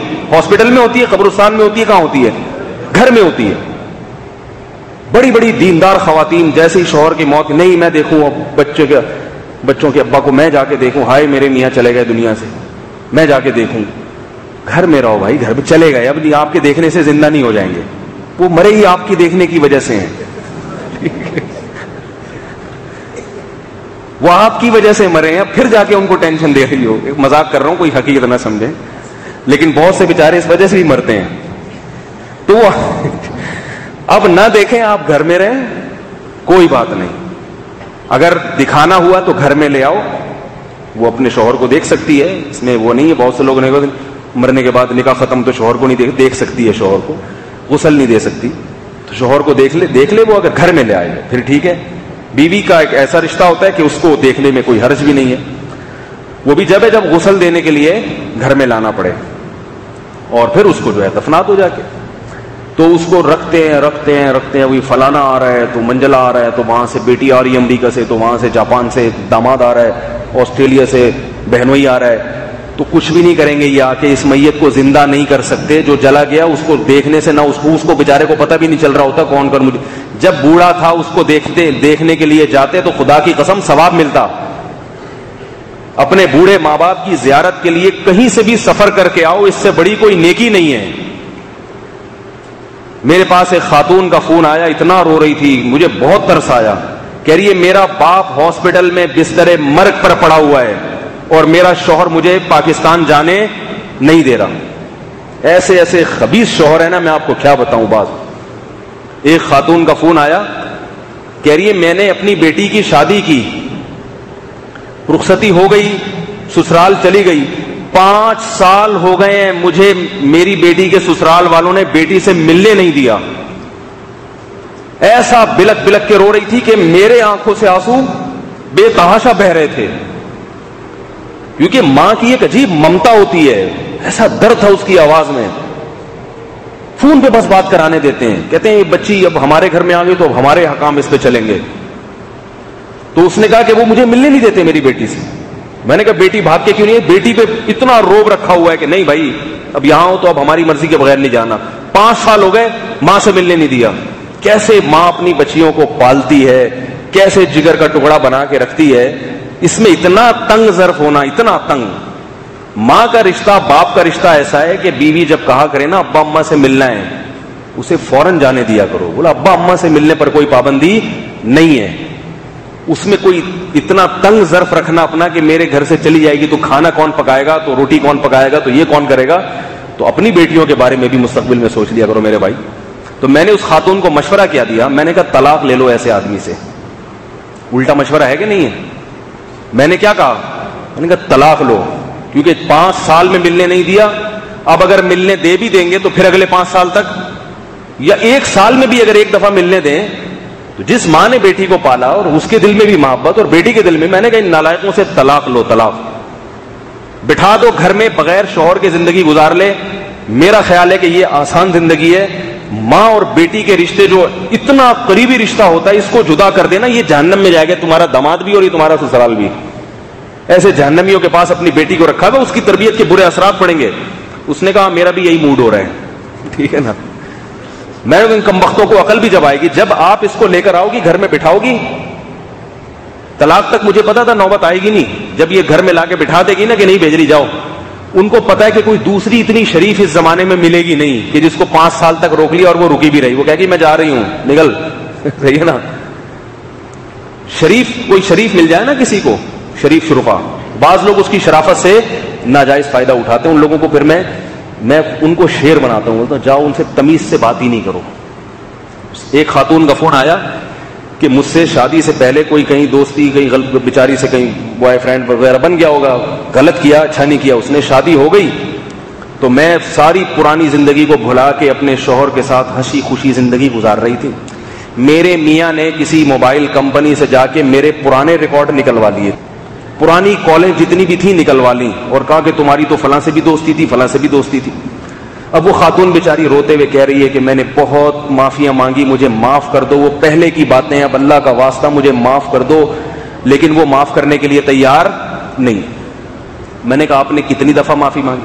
اب وہ مجھ سے پتہ کیا کہہ رہی ہیں, مجھے گناہ تو نہیں مل رہا, میرا میاں مجھ سے ناراض ہے بھائی, تو وہ معاف کرنے کے لیے تیار نہیں, اور مجھے ذہنی ٹارچر بھی کرتا رہتا ہے ہر وقت, اور ہر تھوڑے دن کے بعد اپنی ماں کے گھر مجھے لا کے, یعنی میری ماں کے گھر چھوڑ کے آ جاتا ہے, میں نہیں رکھتا تمہیں, پھر میں مناتی ہوں تو لینے آ جاتا ہے. تو مجھے بڑا سخت ڈر لگ رہا ہے اللہ کے عذاب سے. میں نے کہا آپ نے توبہ کر لی ماضی سے؟ اس کا خیال یہ تھا کہ میں اسے اور ڈراؤں گا, وہ یہ تو بہت خطرناک کام کیا آپ, اور یہ شوہر کے تو قدموں میں اللہ نے جنت رکھی ہے, آپ اس کے سجدہ کریں, اس کو جا کے اس کو منائیں, ورنہ کیا ہوگا, جہنم میں چلی جائیں گے آپ. میرے سے یہ ٹوپی ڈرامے نہیں ہوتے. جو شریعت کا حکم ہے وہ بتاتا ہوں میں, پہلے شریعت بتاؤ بعد میں سیاست اور وہ آپس کے مسائل کے. میں نے اس سے کہا, میں نے کہا آپ نے اللہ سے بھی توبہ کر لی نا اچھی طرح سے, یہ تو ضروری ہے, ہاں بھی توبہ کر. شوہر سے اچھی طرح معافی بھی مانگ لی آپ نے, مانگ لی, جو آپ کا فرض, اس کے پتہ چل رہا تھا کہ اچھی طرح معافی مانگی. میں نے کہا اب آپ نے اگر مجھ سے مشورہ لیا ہے بھائی سمجھ کے, میرا مشورہ یہ کہ اب دوبارہ اس سے تمیز سے بات نہ کرو. آپ نہیں آ رہی میرا خیال ہے, اس سے بولو کہ میرے سے ماضی میں غلطی ہوئی ہے, تم سے حال میں غلطی ہوئی, تم کو یہ اتھارٹی دی کس نے کہ تم میری ماضی کی پرانی کالیں نکلواؤ؟ یہ کس نے تمہیں اجازت دی ہے کسی کی پرائیویسی میں گھسنا کہ کون ماضی میں کیا کرتا تھا, کون کیا کرتا تھا, اس کی تجھے اجازت کس نے دی ہے؟ نہیں آ رہی میرا خیال بات. اور اس سے بولو کہ تیرا ماضی بہت اچھا تھا کیا, تو دودھ سے دھلا ہوا ہے. میں نے کہا تو طلاق سے بات کرو ایسے آدمی سے, تو کردار پہ شک کر رہا ہے اپنی بیوی کے, اور پرانی باتیں اکھاڑ کے موبائل کمپنیوں سے ریکارڈ نکال کے اس کو ذہنی ٹارچر کر رہا ہے. میں نے کہا یہ اس طرح سے سمجھ میں آئے گا, اس کو پتا چل گیا میری اتنی نیک پرہیزگار بیوی ہے کہ اس کو میں بلیک میل کر رہا ہوں. اور میں نے کہا یہ جو آپ کو آپ کی اماں کے گھر بٹھا کے آتا ہے نا, یہ گل چھڑے اڑانے کے لیے بٹھا کے آتا ہے. نہیں آ رہی میرا خیال ہے بات سمجھ. یہ عیاشی کرتا ہے, جو خود کردار کے برے ہوتے ہیں وہ دوسروں کے کردار پہ معمولی چیزوں پہ شک کرتے ہیں. میں نے کہا مجھ سے لکھوا لو یہ کردار کا اچھا آدمی نہیں ہے, کردار کا اچھا آدمی نہیں ہے. میں نے کہا اب اس سے ٹیڑھی آنکھوں سے بات کرنا, ٹھیک ہے نا, ٹیڑھی آنکھوں سے, کہ نہیں میرے میاں ہیں. میں نے کہا پھر فون بند کریں, جو آپ کے میاں ہیں تو جاؤ الجھو اس. 1 سال ہو گیا معافی مانگتے مانگتے, پورے سال میں معاف نہیں کیا اس نے. یہ کیسا میاں ہے بھائی؟ میاں تو اپنی بیوی کو تحفظ دینے کے لیے ہوتا ہے, اس کی عزت کی حفاظت کرنے کے لیے ہوتا ہے, اس کی عزت کو اچھالنے کے لیے تھوڑی ہوتا ہے. میں نے کہا اس سے خدا کی قسم, میں نے کہا آپ سے اتنا بڑا جرم نہیں ہوا جتنا آپ کے شوہر سے جرم ہوا ہے. یاد رکھو کوئی آدمی اگر زنا بھی کر لے یہ بھی مجرم ہے. کسی نے اس کے زنا کو دیکھا اور لوگوں میں جا کے بتانا شروع کر دیا, یہ اس سے بڑا مجرم ہے.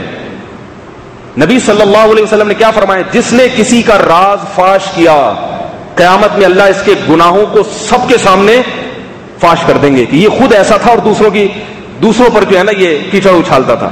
اور نبی نے یہ بھی فرمایا کہ جس نے کسی کو گناہ میں دیکھ کر اترانے کی کوشش کی, اس کو تانا اور طنز کرنے کی کوشش کی, مذاق اڑایا, طنز کیا, جبکہ پتہ ہے کہ بھئی یہ اس کا ایک ذاتی عمل ہے جو اللہ اور اس کا معاملہ ہے, تو آپ صلی اللہ علیہ وسلم نے فرمایا کہ اس بات کا خطرہ ہے کہ یہ اس گناہ میں خود مبتلا ہو جائے, خود مبتلا ہو جائے. میں نے اس کو کہا, میں نے کہا اس آدمی سے تمیز سے بات نہیں کروا. بولو ہوا ہے تو ماضی میں ہوا ہے نا, تو کیا ہے, تو میرا باپ ہے یا تو میرا پیر و مرشد ہے تو مجھے ڈانٹ رہا ہے, شوہر ہے تمیز سے رکھنا رکھ ورنہ نکال مجھے, طلاق دے. پھر وہ خاتون عورت میں کانفیڈنس نہیں ہوتا, اچھا میں اب اس طرح سے بات کروں گی, ٹھیک ہے, بولا نا ایک حوصلہ تھوڑا سا پیدا ہوا. پھر لیکن کہہ رہی میں نے تھوڑا سا ٹیڑھے لہجے میں بات کی. میں نے کہا دیکھیں, پھر اس نے وہ حدیثیں سنانا شروع کر دی, شوہر کے حقوق, تم تمیز سے بات نہیں کر رہی ہو. اور پھر جو ہے نا ایسے ایسے وہ سمجھانا شروع کر دیا, یوں ایسے الٹا سیدھا جو بھی ہوتا ہے, کہ نہیں تم نے تو یہ کیا. تو مجھے خیال آیا اگر میں اسی حال میں مر گئی, میرا شوہر مجھ سے ناراض ہوا. میں نے کہا آپ مر جاؤ تو بہتر ہے آپ کے لیے, یہ زیادہ آپ کے لیے بھی بہتر ہے, آپ کے بھائیوں کے لیے بھی, وہ بھی ٹینشن میں آئے ہوئے ہوں گے خام کر کے. میں نے کہا آپ نے مجھ سے مشورہ لیا ہے تو میرا مشورہ یہی ہے, اگر آپ کو میرا مشورہ سمجھ میں نہیں آتا تو پھر جائیں کسی اور سے مشورہ کریں. مشورہ یہی ہے کہ ایسے آدمی یہ تمیز سے بات کرنے کے لائق, کتنا ہی پتھر دل ہو, آدمی جب معافی مانگ لیتا ہے اس کو خود بھی تو ڈرنا چاہیے کہ میں کسی کے جرم کو معاف نہیں کر رہا, کل اللہ میرے بھی تو جرم پہ پکڑ سکتے ہیں.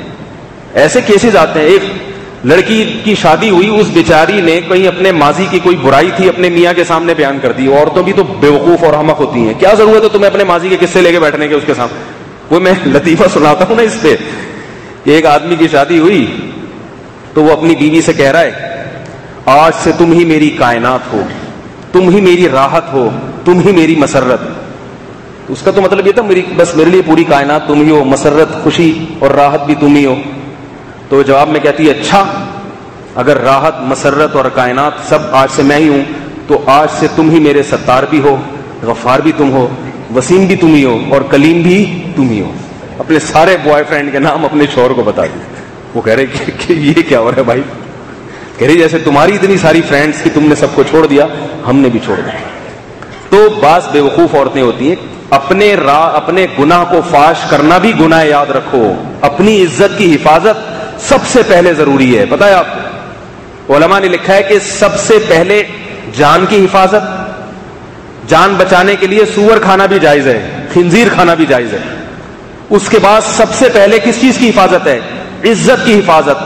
تیسرے نمبر پہ مال کی حفاظت ہے, دولت کی حفاظت. عزت پہلے ہے, دولت بعد میں. لوگ دولت کا پہلے خیال کرتے ہیں, عزت کا پہلے جنازہ نکل جائے.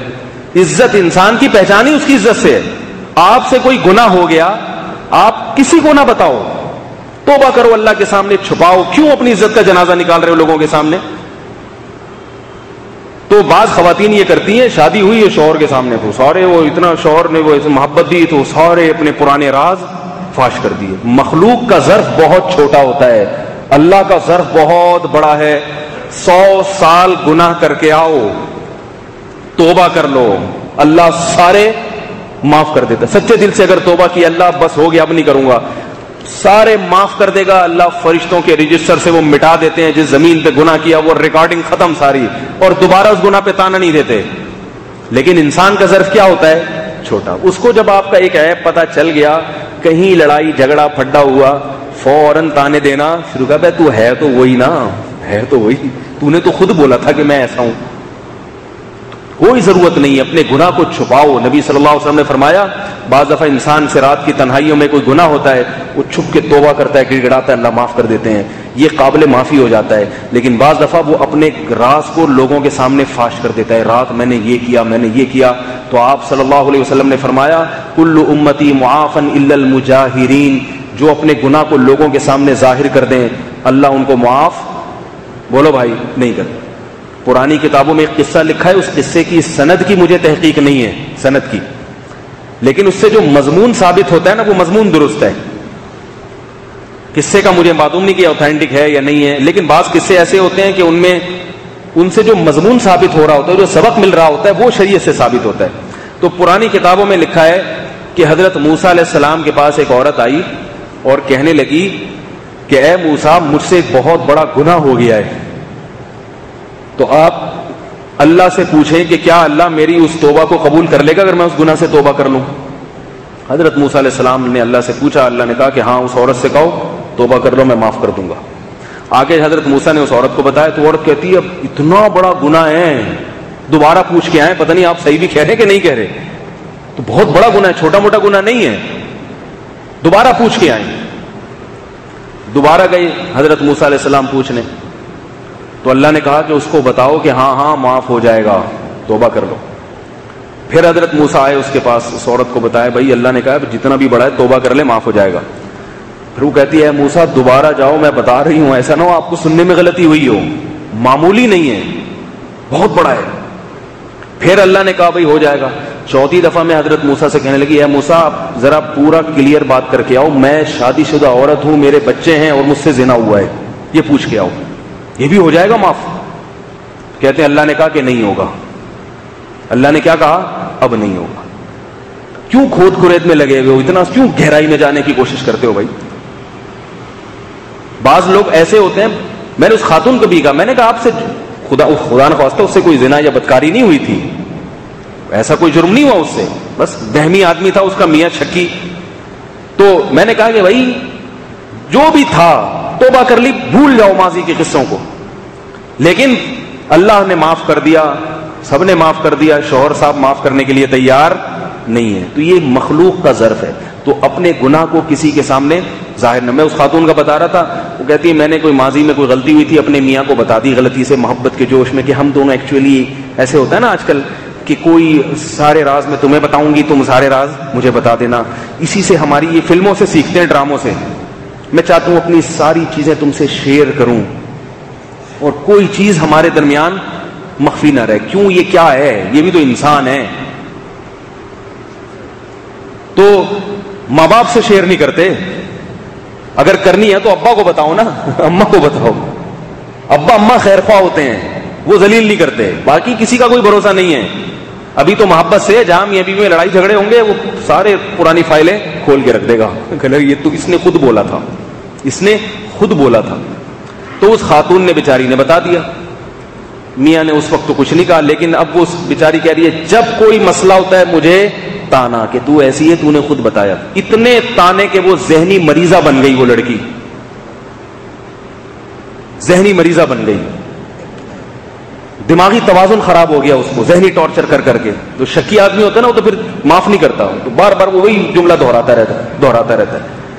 تو اس لیے ہم اللہ کے بندے ہیں, کوئی غلطی ہو اللہ کو بتاؤ. ہاں اپنے پیر و مرشد کو بعض دفعہ بتایا جاتا ہے, کسی سے عالم سے بزرگ سے تعلق ہے, تاکہ کوئی گناہ ایسا جڑ پکڑ گیا ہے تو وہ کوئی ایسا نسخہ بتا دے تاکہ وہ گناہ آپ سے چھوٹ جائے. جیسے کوئی آپ کے اندر کوئی ایسا عیب ہے جو آپ لوگوں کے سامنے ظاہر نہیں کرنا چاہتے, مگر ڈاکٹر کو آپ بتا دیتے ہیں بعض دفعہ, کیونکہ آپ کو پتا ہے ڈاکٹر اس کا علاج کر دے گا. تو ایسے ہی جو روحانی ڈاکٹر ہوتے ہیں, روحانی سے وہی وہ ٹوپی ڈرامے والے نہیں, جو اوریجنل علماء ہیں, جو بزرگان دین ہیں, ان کو بعض دفعہ, اس میں بھی میں یہ کہتا ہوں کہ پہلے کوشش کرو خود ہی ٹھیک ہو جاؤ, اگر نہیں ہو پا رہے پھر بتاؤ کسی کو, حضرت یہ میرے اندر عیب ہے. علماء جو اہل اللہ ہوتے ہیں ان کی ایک عادت یہ ہوتی ہے, وہ کسی کا گناہ سن کے اس سے بدگمان نہیں ہوتے. سمجھ میں آئی ہے بات. عام آدمی بدگمان ہو جاتا ہے, ابے بنا تو یہ پھرتا تھا, اتنی لمبی داڑھی اور اندر سے دیکھو یہ ہے. بزرگوں کی اللہ نے فطرت ایسی بنائی ہوتی ہے, ان کے سامنے کوئی کتنا بڑا گناہگار آ جائے وہ کہتے ہیں بھائی شاید ہم سے اچھا ہی ہو, کیونکہ اگر ان کے اندر یہ جذبہ نہ ہوتا تو وہ بزرگ نہ ہوتے, پھر تو متکبر ہوتے نا, ہم بہت اچھے ہیں. ان کے سامنے کوئی آ جائے کتنی برائی ہو, وہ ان کے ذہن میں اس کی برائی نہیں آتی, وہ کہتے ہیں یار ہم سے اچھا ہی ہوگا, اس کے اندر یہ برائی ہے, ہمارے اندر پتہ نہیں کوئی دوسری برائی نہ ہو. تو ایسی مجبوری میں الگ بات ہے. بات کہاں سے جلدی جلدی میں سمیٹ کے ختم کرتا ہوں. محرم کی بات چل رہی تھی, تو یہ جو مرثیے ہیں اس میں میں عورت کی عدت سے بات میں نے شروع کی. بھائی وہ فوراً گھر چلی جائے جیسے ہی شوہر کے انتقال کی خبر آئی ہے. تو شریعت میں نہ غم کو منانے کی اجازت ہے, نہ غم کو بڑھانے کی اجازت ہے, اور نہ کوئی ایسا کام کہ برسیاں کو منایا جائے. خوشی کے 2 دن شریعت نے رکھ دیے, عید الفطر اور عید الاضحیٰ, اس میں آپ خوشی منائیں. تو حضرت عمر رضی اللہ تعالی عنہ نے ہجرت سے سال کی ابتدا شروع کی ہے تاکہ ہجرت کا تصور مسلمانوں کے دماغوں میں آئے, ہجرت کا تصور عملی زندگی پر مسلمان آئے. تو یہ حضرت عمر رضی اللہ تعالی عنہ کا بہت بڑا اس امت پر احسان ہے. اب آخری بات کہ نئے سال سے ہمیں سبق کیا ملتا ہے. انگریزوں کا طریقہ ہے نئے سال پہ وہ رات کو جب ڈیٹ تبدیل ہونے لگتی ہے فائرنگ کرتے ہیں, ناچتے ہیں, گاتے ہیں, ہیپی نیو ایئر, سب کو خوشی مناؤ خوشی مناؤ. آج کل انہی کی نقالی مسلمانوں نے بھی شروع کر دی, میسیجز آنا شروع کرتے ہیں نیا سال مبارک ہو نیا سال. تو یاد رکھو یہ نئے سال کی مبارکباد دینا, شریعت کبھی کسی ایسے کام کی حکم نہیں دیتی جس کی کوئی لاجک ہی نہ ہو. انگریزوں کے بہت سارے کام ایسے ہیں جن کی کوئی لاجک نہیں ہے, وہی بس تکلفات ہیں, اور شریعت میں تکلف کو پسند نہیں کیا گیا. میں اس کی 2-3 مثالیں دیتا ہوں. آپ دیکھو ان کے ہاں کیا ہوتا ہے, آپ آفس میں بیٹھے ہوئے ہیں, دروازہ کھلا ہے, کوئی بھی بندہ آئے گا دروازے پہ کھڑے ہو کر پوچھے گا مے آئی کمنگ, کیا میں آ سکتا ہوں. یہ خامخواہ کا تکلف ہے, ٹھیک ہے, یہ خامخواہ کا تکلف ہے. شریعت میں آتا ہے, حدیث میں آتا ہے انما جعل الاستئذان لاجل البصر. اللہ نے جو حکم دیا نا کسی کے کمرے میں اجازت لے کے داخل ہو, وہ اس لیے کہ تاکہ اس کی پرائیویسی پہ میں دخل اندازی نہ ہو. اس کی ممکن ہے کوئی ایسا کام کر رہا ہو جو آپ کو دکھانا نہ چاہتا ہو, تو اس لیے ہمیں حکم دیا گیا کہ بھائی کسی کا دروازہ بند ہے ڈائریکٹ کھول کے مت چلے جاؤ, پہلے اس سے اجازت لو. ممکن ہے کپڑے تبدیل کر رہا ہو, کچھ بھی ہو سکتا ہے, ناک میں انگلی گھما رہا ہو, ٹھیک ہے, انہوں نے چلو کوئی نہیں ہے, چلو اس کام کے لیے. اب آپ ایک دم چلے گئے, آپ نے کہا یہ تو اتنے بڑے ڈاکٹر صاحب تھے, ناک میں انگلی گھما رہے ہیں. بہت ساری چیزیں ہو سکتی ہیں. تو شریعت نے کیا کہا, بھائی دروازہ نوک کرو. کیوں؟ تاکہ تمہاری نظر اس کی مرضی کے بغیر اس پہ نہ پڑ جائے. جب دروازہ کھلا ہوا ہے تو سب پتہ ہو گیا نا, صاحب بیٹھے ہوئے ہیں, پیپر رکھے ہوئے ہیں, آپ جاؤ چپکے سے کنارے پہ جا کے بیٹھ جاؤ, کھڑے نہ رہو. انگریزوں میں ایک ادب یہ بھی کہ جا کے کھڑے ہو جاؤ بت بن کے. جب انسان کھڑا ہو جاتا ہے نا جا کے کسی کے سامنے, تو جس کے سامنے کھڑا ہوتا ہے اس کی طبیعت پہ بوجھ بنتا ہے. وہ یہ حقیقت ہے. تبھی آپ نے دفتروں میں بھی دیکھا ہوگا نا, وہ خود کہتے ہیں بھائی ادھر کنارے پہ جا کے بیٹھ جا, میرے سر پہ نہیں کھڑا ہو, ٹھیک ہے نا, کیونکہ اس کو یہ احساس ہوتا ہے کہ یہ جتنی دیر کھڑا ہے یہ ٹینشن میں ہے, اس کی وجہ سے یہ سامنے والا بندہ بھی. تو شریعت میں ادب یہ نہیں ہے کہ آپ کسی بزرگ کے سامنے جا کے کھڑے ہو جائیں. شریعت میں ادب یہ ہے کہ جب کسی بڑے کے سامنے جائیں تو بیٹھ کے بات کریں, ان سے کھڑے کھڑے نہ بات کریں. نہیں یاری میرا خیال ہے بات. تو شریعت تو فطرت کا دوسرا نام ہے. کھڑے نہ رہیں بلکہ وہاں جائیں اور بیٹھ جائیں, اور اپنی باری کا انتظار کریں کہ وہ بزرگ یا وہ آفیسر صاحب آپ کی طرف خود ہی تھوڑی دیر میں دیکھیں گے, بولیں گے ہاں بتائیں کیسے آنا ہوا. ورنہ آپ نے جاتے ہی مے آئی کمنگ کہہ دیا تو وہ اپنا کام چھوڑ کے آپ کو دیکھے گا, تو اس کا کام میں بھی خلل واقع ہوگا. لیکن انگریزوں کے ہاں تکلفات ہیں, بس دیکھنے میں یہ ترتیب بڑی اچھی لگتی ہے کہ آ رہا ہے اور سر سے پوچھ رہے مے آئی کمنگ, یس ٹھیک ہے سٹ ڈاؤن پلیز. تو یہ تکلفات ہیں. شریعت تکلفات کو پسند نہیں کرتی. شریعت کہتی ہے بڑے کے آرام کا خیال کرو. آرام اس میں ہے کہ جب دروازہ کھلا ہوا ہے اس کا مطلب وہ کوئی ایسا کام نہیں کر رہے جس کو وہ لوگوں سے چھپانا چاہتے ہیں, تبھی دروازہ انہوں نے کھولا ہوا ہے. کوئی ایسا کام کر رہے ہوتے تو دروازہ بند کیا ہوا ہوتا انہوں نے, اب کھولا ہوا ہے اس کا مطلب ہے کہ اوپن ہے, جو بھی آئے گزرتا ہوا دیکھ لے. اب آپ مے آئی کمنگ کے نعرے نہ لگائیں, اب آپ آئیں شرافت کے ساتھ. اب میں نے یہ دیکھا ہے جب میں کلاس لیتا ہوں تو یونیورسٹی سے 2 طلبہ آتے ہیں نا, جیسے کلیت الشریعہ کے طلبہ ہیں یونیورسٹیوں سے پڑھ کے, وہ یونیورسٹی کے ماحول کے عادی ہوتے ہیں. اب میری کلاس کا ایک اسٹوڈنٹ گیا ہوا ہے کہیں, میں پڑھا رہا ہوں سبق, وہ سبق دروازے پہ آ کے کھڑا ہو جائے گا بدھ بن کے, کھڑا رہے گا. میں بولوں کیا مصیبت بھائی کیوں کھڑا ہوا ہے؟ کہہ رہے میں اندر آ سکتا ہوں. میں نے کہا میں کیوں بھگاؤں گا آپ کو کلاس, آپ کی کلاس ہے, آپ کا سبق ہے, آپ کو میں پڑھانے آیا ہوں, تو پوچھنے کی کیا ضرورت ہے؟ یہ تو آپ ہی کے لیے یہ محفل لگائی گئی ہے بھائی. لیکن یہ تکلف انہوں نے یونیورسٹیوں سے سیکھا, اور یونیورسٹی والوں نے کہاں سے سیکھا؟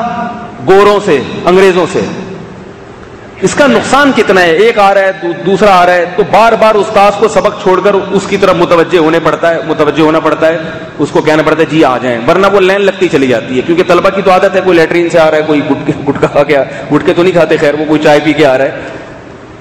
تو میں ان کو بتاتا ہوں یہ انگریزوں کا ہے، اسلام کا نہیں. یہ کلاس آپ کے لیے ہے، تو آپ کو جانے کے لیے تو اجازت چاہیے کہ کلاس ہے، استاذ محترم آپ بیٹھے ہوئے ہیں سبق پڑھانے کے لیے، مگر مجھے میری نانی یاد آ رہی ہے، میں وہاں جانا چاہتا ہوں، مجھے میری امی یاد آ رہی ہے، مجھے واش روم جانا ہے. جانے کے لیے تو اجازت ہے، آنے کے لیے نہیں ہے.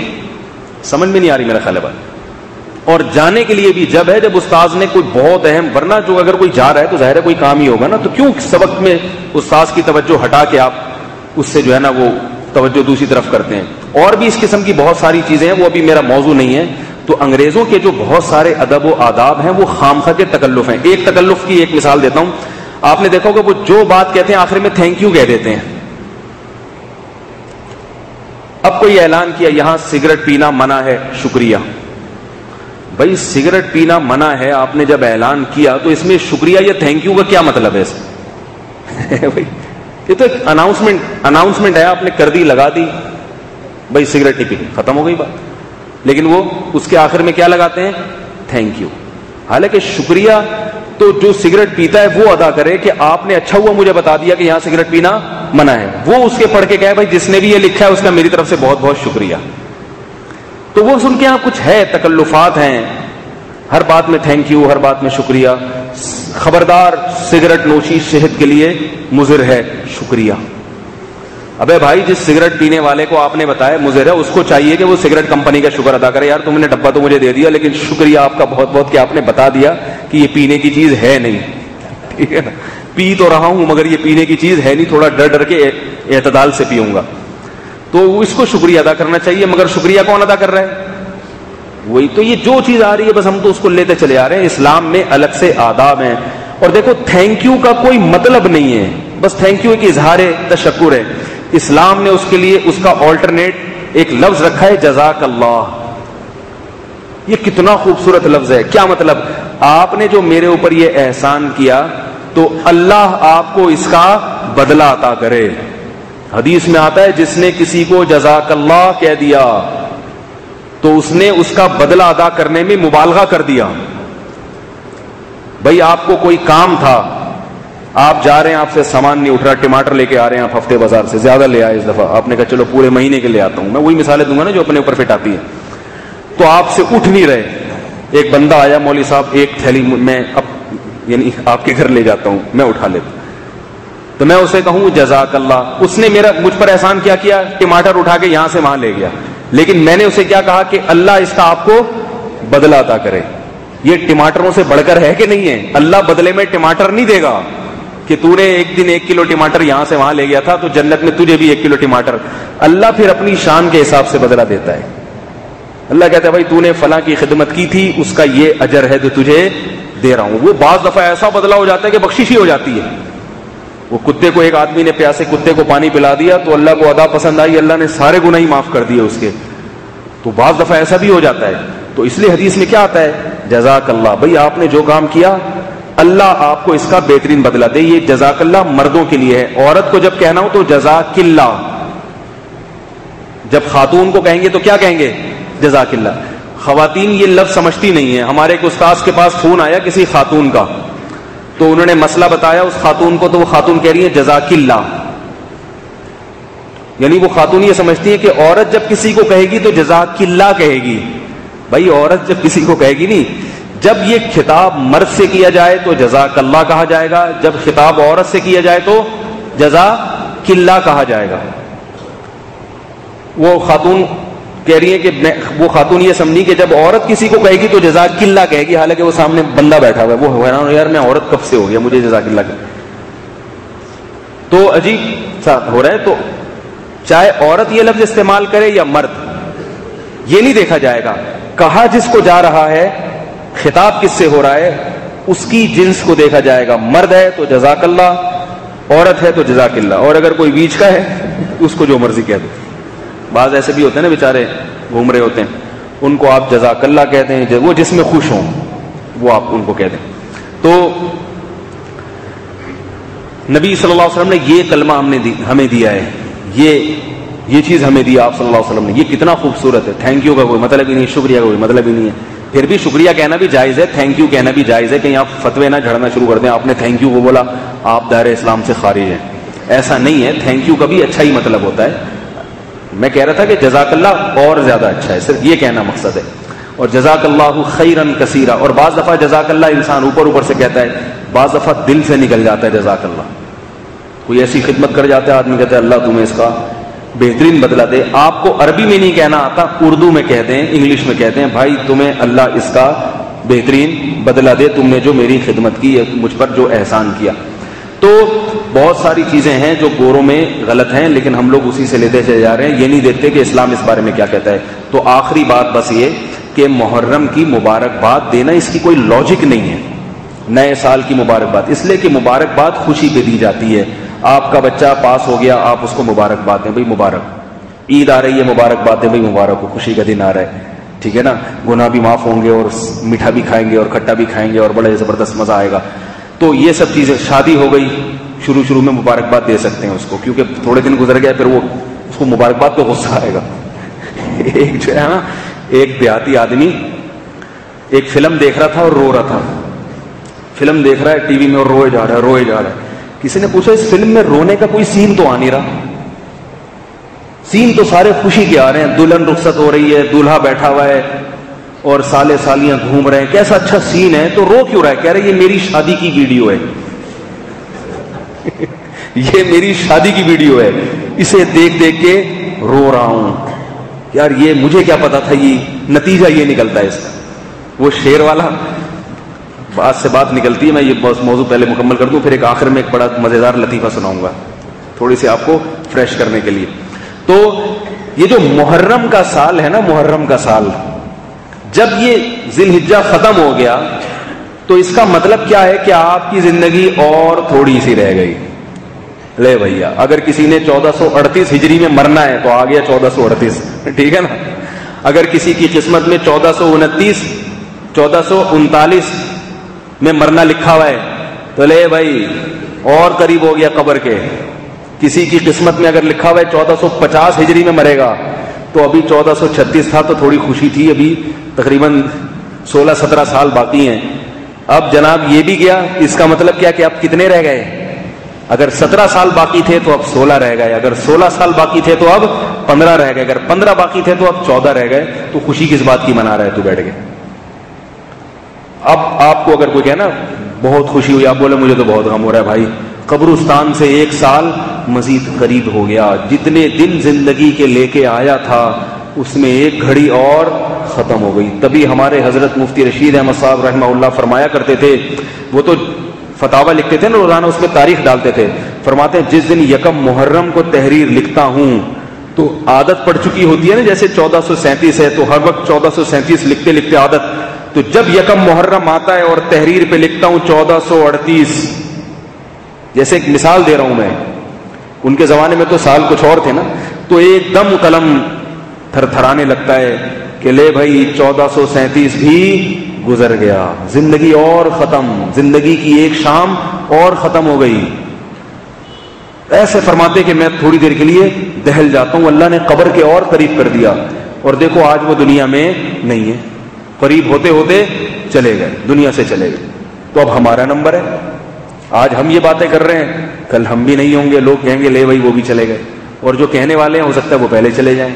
بعض دفعہ میں ایسا بیان کرتا ہوں، لوگ ترس کھاتے ہیں، حضرت آپ کیوں جا رہے ہیں دنیا سے؟ میں نے جب اپنے بیان کیا تھا میں اگر مر جاؤں تو یہ کرو، تو لوگوں نے کہا آپ مر رہے ہیں کیا؟ میں نے کہا آپ نہیں مر رہے ہیں، ترس کھا رہے ہیں میرے اوپر کہ آپ بھی مر جائیں گے. میں نے کہا ہو سکتا ہے آپ پہلے مر جائیں. یہ میں نے اس لیے وصیتیں کی ہیں کہ میری والی آپ کی میت پہ چلا دی جائیں، ٹھیک ہے نا. میری والی کس پہ چلا دی جائیں کہ بھئی حکم تو ایک ہی ہے، یہ مرے وہ مرے، حکم سب کا ایک ہی ہے. تو میں نے کہا جب کوئی اپنے بارے میں بیان کرے تو اس کے بارے میں نہ سوچو، اپنے بارے میں سوچو. میں اپنے بارے میں سوچوں، آپ اپنے بارے میں سوچیں. اور جس سے محبت ہوتی ہے اس کے بارے میں یہ سوچنا کہ یہ مر جائے گا، یہ محبت نہ ہونے کی علامت ہے. کیونکہ جس سے محبت ہوتی ہے انسان اس کے بارے میں یہ سوچتا ہے یہ زندہ رہے گا. یہ محبت کی باتیں یہ ضرورت ہو تو پھر سمجھ میں آتی ہیں یہ چیزیں. ہمارے حضرت کے ایک مرید نے حضرت کو خط لکھا کہ حضرت مجھے ڈر یہ لگتا ہے آپ اگر مر گئے تو میرا کیا بنے گا. انہوں نے فرمایا یہ کیوں نہیں سوچتا میں اگر مر گیا پہلے، خود اپنے آپ کو کیوں نہیں مار رہا بھائی، یہ کیسی محبت ہے؟ اپنے آپ کو پہلے مارنے کی فکر کرو بھائی، میں مر گیا تو کیا ہوگا؟ تو مر تو کوئی بھی کسی وقت سکتا ہے. تو اب یکم محرم کا مطلب کیا ہوا؟ اور قریب، بس اب گئے. تو اس میں کیا مبارکباد دے رہے ہو؟ ہاں عبرت کی باتیں میسج پھیلائیں، بھائی زندگی میں 1 سال اور کم ہو گیا، دیکھ لو ابھی مزید بھی گڑبڑیں گناہ کرنے یا اسی طرح حساب کرنا ہے، ورنہ اگلا سال بھی کم ہو جائے گا اور ایک دن موت کا فرشتہ آ کے کھڑا ہوگا اور پھر توبہ کا دروازہ ہمیشہ کے لیے بند ہو جائے گا. تو یہ سبق ملتا ہے جب بھی نیا سال شروع ہوتا ہے، ایک دوسرے کو واعظ و نصیحت کے میسج بھیجا کریں، بھائی محاسبہ کر لو، اب نئے سرے سے عزم کر لو، اے اللہ جو زندگی خراب گزری گزر گئی، یکم تاریخ ہے، نیا سال شروع ہو رہا ہے، اب ہم کوشش کریں گے اس سال اپنی زندگی کو درست کر لیں. اللہ نے ہماری زندگی کا 1 سال کم کر دیا ہے. سمجھ میں آ رہی ہے بات کہ نہیں آ رہی؟ تو یہ کام ہے کرنے کا. اگر یہ کرتے ہیں پھر تو اچھی بات ہے، یہ نہیں کرتے. اور نئے مہینے کی دعا ہے اسلام میں، نئے سال کی نہیں ہے. جب بھی نیا مہینہ شروع ہو تو آپ صلی اللہ علیہ وسلم چاند دیکھ کے دعا کرتے تھے، اللہم اہلہ علینا بالامن والسلامہ، اے اللہ اس چاند کو ہمارے لیے امن اور سلامتی کا پیغام بنا. تو یہ دعا کی جا سکتی ہے کہ اللہ اس نئے سال کو ہمارے لیے اور اس نئے مہینے کو ہمارے لیے امن اور سلامتی کا پیغام بنا، کہ جو کچھ ماضی میں ہو چکا ہے، ملک میں فسادات، دہشت گردی، قتل و غارت، اے اللہ یہ نیا سال ہمارے لیے رحمت بن کے. یہ دعا کا موقع ہے اور محاسبے کا، اپنے اعمال کو میں غور کرنے کا موقع ہے. ہیپی نیو ایئر اور مبارک. بعض لوگ کہتے ہیں کہ جب ہم انگریزوں کا سال اتنی ہنسی خوشی مناتے ہیں تو اسلامی سال بھی ہم ایسے ہی منائیں گے. تو بھائی انگریزوں کا بھی نہیں مناؤ اور اسلامی بھی نہیں مناؤ، نہ وہ مناؤ نہ یہ مناؤ. دونوں میں جو کرنے کا کام ہے وہی ہے. جب یکم جنوری شروع ہو تو بھی دعا مانگ لینے میں کوئی حرج نہیں ہے کہ اللہ 2016 گزر گیا. بھائی فرشتے نے جو ڈیٹ لکھی ہوئی ہوتی ہے نا موت کی، وہ اسلامی بھی ہوتی ہے اور انگریزی بھی ہوتی ہے. یعنی مطلب تو ویسے تو کچھ نہیں لکھی ہوئی ہوتی، اس کو پتا ہوتا ہے کہ کس کو کب مارنا ہے، وہ ڈیٹوں کا محتاج نہیں ہے. لیکن ہمارے لحاظ سے وہ اسلامی بھی ہے اور انگریزی بھی. وہ پتا ہوتا ہے کہ فلاں تاریخ کو اتنی جنوری کے ٹھنڈا ٹھنڈا موسم ہوگا اور یہ ٹھنڈ سے مرے گا، ٹھیک ہے نا، پنکھا بند کرنا بھول جائے گا. اور بعض ہیٹر سے مر جاتے ہیں. پچھلے سال ہمارے ایک دور کے رشتے دار تھے، سردی میں ہیٹر چلا کے سو گئے. وہ گیس والا ہیٹر، گیس کہیں سے لیک ہوتی رہی ہے، صبح میاں بیوی دونوں مردہ کمرے سے نکلے. تو کسی کی سردی میں موت لکھی ہوئی ہے، کسی کی گرمی میں لکھی ہوئی ہے، کوئی پتہ نہیں ہے بھائی. تو محاسبہ کر لینا چاہیے، مراقبہ کر لینا چاہیے. اللہ تعالیٰ سمجھ نہیں، وہ پھر کسی اور وقت وہ چٹکلا سنائیں گے، کسی کو بھی وقت بہت زیادہ ہو گیا. کسی نے کہا کہ بھائی شادی کے لیے مسئلہ پوچھا، رشتہ بھیجا اور لڑکی سے پردہ کرنے کو کہا، لیکن شرعی پردہ کے لیے وہ نہیں مان رہے. بڑے بے شرم لوگ ہیں جو اس بنیاد پہ شادی کرتے ہیں کہ ہم لڑکی کو پردہ نہیں کرنے دیں گے. ایک تو ہوتا ہے نا کہ آپ کو پردے والی مل رہی ہو، ٹھیک ہے نا، آپ کہیں کہ بھائی ٹھیک ہے پردے والی مل گئی اچھی بات ہے، لیکن اگر پردے والی نہ بھی ملتی تو بھی میں اتنا نیک نہیں ہوں، میں پھر بھی گزارا کر لیتا. یہ سمجھ میں آتی ہے بات. لیکن ایک لڑکی پردہ کرنا چاہ رہی ہے، آپ شرط لگائیں کہ میں اس شرط پہ شادی کروں گا کہ پردہ نہیں کرے گی، تو بہت بڑی جرت اور بہت بڑی دلیری ہے، اللہ سے مقابلہ ہے. اور افسوس کی بات یہ کہ مائیں اپنے بیٹوں کو ایسی لڑکی سے شادی نہیں کرنے دیتی، کہتی ہمارے گھر کا ماحول خراب ہو جائے گا جب ہماری بہو پردہ کرے گی میرے دوسرے بیٹوں سے، یہ تو میں نہیں چاہتی ہمارے گھر کا ماحول ایسا. تو اللہ کے عذاب سے ڈرنا چاہیے ان لوگوں کو. باقی لڑکی ایسی جگہ شادی کرے نہیں کرے تو وہ اپنی مجبوری خود فیصلہ کرے. بھائی اللہ پہ اعتماد اور توکل کا تقاضا تو یہ کہ منع کر دے، لیکن کس میں کتنا توکل ہے، وہ کتنے دن اپنے باپ کے گھر بغیر نکاح کے بیٹھی رہ سکتی ہے، یہ وہ جانے، اللہ جانے. ہر آدمی اپنی ہمت کے حساب سے چلتا ہے. شادی سے پہلے لڑکا لڑکی ایک دوسرے کو دیکھ سکتے ہیں، دیکھ سکتے ہیں، آگے اور بھی چیزیں لکھی ہوئی، مل کر بات چیت کر سکتے ہیں. مل کر بات چیت کیوں کرنے کی کیا ضرورت ہے ان کو؟ بلکہ یہاں تک نوبت پہنچنے سے پہلے بات چیت ان کی ہو چکی ہوتی ہے، اس کے بعد مسئلہ پوچھ رہے ہوتے ہیں کہ بات چیت، کیونکہ آج کل بات چیت پہلے ہوتی ہے، رشتہ بعد میں طے ہوتا ہے. تو اب پھر طے ہونے کے بعد پوچھ رہے ہیں کہ بات چیت کر سکتے ہیں. بھائی بات چیت کر لی تھی تبھی تو طے ہوا ہے، اب بند کر دو. اللہ کے بندو، جب رشتہ ہو گیا تو بات چیت بند کر دو. کیا آپ صلی اللہ علیہ وسلم کے وسیلے سے دعا مانگنا جائز ہے؟ بھائی وسیلے کا میں پہلے مطلب بتا چکا ہوں، یہ لفظ ہے مبہم. وسیلہ کہتے ہیں ذریعہ کو. اب کوئی کہہ رہے ہیں اللہ نبی کے وسیلے سے یہ کام کر دے، یعنی نبی کے ذریعے سے یہ کام کر دے. تو اگر اس کی نیت یہ ہے کہ اللہ تعالیٰ نبی کے ذریعے یہ کام، ذریعے کا مطلب نبی کو آرڈر کریں گے کہ تو آئے نبی آپ کو ہم نے اختیار دیا فلاں کا یہ کام کر دو، تو یہ تو شرک ہے پکا ٹھکا. سمجھ رہے ہیں؟ اور اگر وسیلے کا مطلب ہے اللہ میں تجھے نبی کا وسیلہ دے رہا ہوں، یعنی میں تو اس لائق نہیں ہوں لیکن میں تیرے نبی صلی اللہ علیہ وسلم کا امتی ہوں تو ان کا واسطہ دے رہا ہوں تجھے کہ میں ان کا امتی ہوں، وہ تیرے محبوب تھے تو میرے اعمال کو نہ دیکھ، ان کا امتی ہونا دیکھ لے، تو اس لیے میرا یہ کام کر دے. تو یہ بالکل جائز ہے، اس میں کوئی خرابی نہیں. کوئی بھی کسی کو کسی کا واسطہ دے سکتا ہے. دنیا میں بھی ایسا ہوتا ہے بھائی، لوگ کہتے ہیں نا کہ بھائی میں جو ہے نا دوستی کا واسطہ دے رہا ہوں تمہیں، ٹھیک ہے میرا حق نہیں بنتا لیکن میری رشتے کا خیال کرو، میں تمہارا چاچا لگتا ہوں، میں تمہارا ماموں لگتا ہوں، تو ماموں کا وسیلہ دے رہا ہے. کبھی یہ کہتا ہے کہ تمہارے ماموں میرے دوست ہیں، میں تمہیں تمہارے ماموں کا وسیلہ دیتا ہوں، یعنی ان کا خیال کر لو ان کی دوستی کی وجہ سے. تو ایسے جیسے دنیا میں کسی کو یہ واسطہ دیا جا سکتا ہے کہ بھائی تمہارے والد صاحب میرے دوست تھے، میں تم کو ان کا واسطہ دیتا ہوں، یعنی اپنے والد صاحب کی اور میری دوستی کا خیال کرو. تو یہاں کچھ الفاظ حذف ہوتے ہیں. تو جب ہم یہ کہتے ہیں کہ نبی کے وسیلے سے، تو مطلب ہے کہ نبی کی محبت کا وسیلہ ہے یا نبی کا امتی ہونا ہے. تو یہ تو ایک ہے نا اچھی چیز ہے، اس کو اللہ کے سامنے پیش کیا جا سکتا ہے. تو بعض علماء ایک طرف مبالغہ کرتے ہیں، وہ کہتے ہیں وسیلہ اسلام میں بالکل جائز ہے، بعض کہتے ہیں بالکل حرام ہے. میں کہتا ہوں یہ جو وسیلے سے دعا مانگ رہے ہیں اس سے پوچھو تیری نیت کیا ہے بھائی. صحیح نیت ہے تو ٹھیک ہے، غلط نیت ہے تو غلط ہے. تو نہ وسیلے سے دعا مانگنا ناجائز ہے نہ جائز ہے. جو دعا مانگ رہا ہے اس سے اس کی نیت پوچھی جائے گی، اس کے حساب سے فیصلہ کیا جائے گا. سبحانک اللہم و بحمدک نشہد ان لا الہ الا انت نستغفرک و نتوب